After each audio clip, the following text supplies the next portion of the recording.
Fidèles amis internautes, bienvenue sur ce nouveau numéro du résumé de l'actualité internationale. La guerre entre armées et paramilitaires continue par faire rage au Soudan malgré le fait que les généraux rivaux dans le conflit avaient accepté lundi un cessez-le-feu de 3 jours dans tout le pays pour tenter de mettre fin aux violences.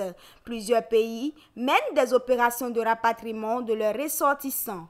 Selon l'ONU, plusieurs dizaines de milliers de personnes sont déjà arrivées dans les pays voisins, que ce soit au Tchad, au Soudan du Sud ou en Égypte.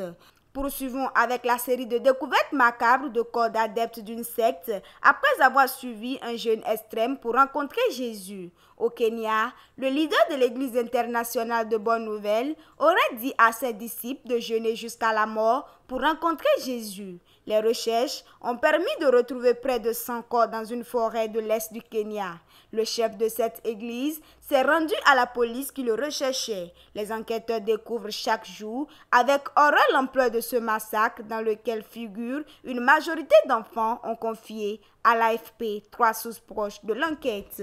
En France, après l'adoption de la contestée réforme des retraites et les casserolades, la première ministre a présenté mercredi 26 avril la feuille de route du gouvernement. 100 jours d'apaisement, c'est le souhait du président Emmanuel Macron qui tente vaille que vaille de tourner la page de cette crise politique.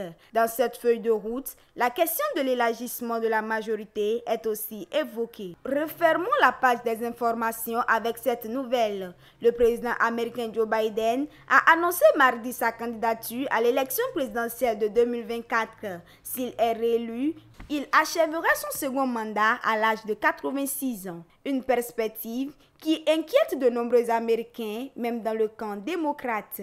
Merci de nous avoir suivis. À la semaine prochaine pour un nouveau numéro et n'oubliez surtout pas de partager, de vous abonner et d'activer la cloche de notification pour ne rien manquer sur L2A TV.